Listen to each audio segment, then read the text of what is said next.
By December 1941, the world was at war. Europe was reeling from the Nazis' blitz. In the West, a determined Britain stood alone. Meanwhile, Imperial Japanese armies marched through China. Great nations and civilized peoples were enveloped by a new, terrible sort of war. To the young sailors, soldiers, and Marines stationed at the U.S. Naval Base at Pearl Harbor, it all seemed a million miles away.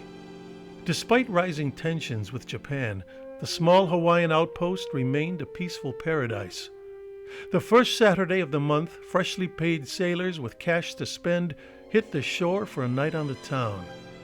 Some were just rolling in as the sun rose the next morning, Sunday, December 7th.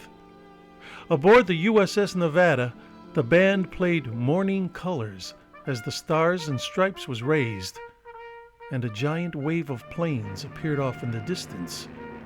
It was 7:48 a.m. Moments later, chaos ensued, and the world would be forever changed. Japanese dive bombers and fighters rained fire upon American fighters, easy targets parked wingtip to wingtip on the ground. But the real target was the pride of the U.S. Navy, the battleships moored just off Ford Island. All along Battleship Row, sleeping sailors awoke to the explosion of bombs and the sounds of alarms calling them to battle stations.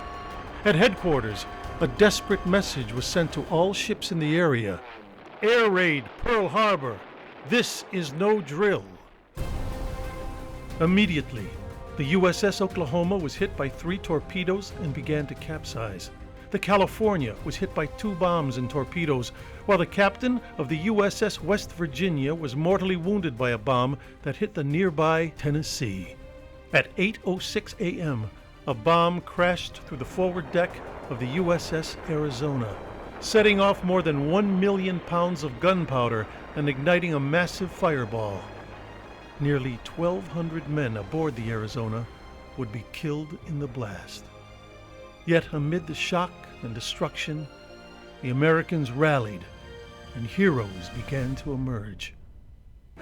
Aboard the shattered Arizona, its senior surviving officer, Lieutenant Commander Samuel Fuqua, ankle deep in water and cigar stub in his mouth, ignored enemy gunfire and calmly evacuated his burned and maimed men from the sinking ship. Only when it was nearly abandoned did he and 2 fellow officers commandeer a boat and make their way toward shore. He would later be awarded the Medal of Honor.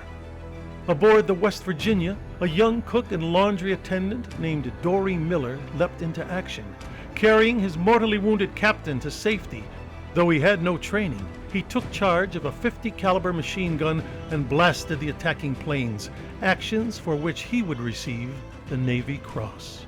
Army pilots George Welch and Kenneth Taylor were 2 of the boys who'd spent the previous night out on the town, attending a formal dance before playing poker until the sun came up. Jerking awake to the sound of explosions and ready to join the fight, they suited back up in their tuxedo pants and leapt into Taylor's Buick, dodging bullets on the way to their airfield. They took off in their P-40 fighters, the first American pilots to get airborne that day, eventually shooting down at least 6 enemy fighters. 2 waves of attacks over 90 minutes had left Pearl Harbor smoldering. Battleships Arizona, Oklahoma, West Virginia, and California had been sunk, while the Nevada was beached trying to escape to open water. A dozen other ships were damaged and nearly 200 airplanes were destroyed. Almost 2,500 people were killed, with more than 1,000 wounded.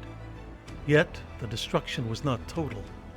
Despite complete surprise, the defenders of Pearl Harbor had fought with such tenacity that the Japanese command decided against launching a 3rd wave, attacks that would have targeted Pearl Harbor's fuel, maintenance, and dry dock facilities.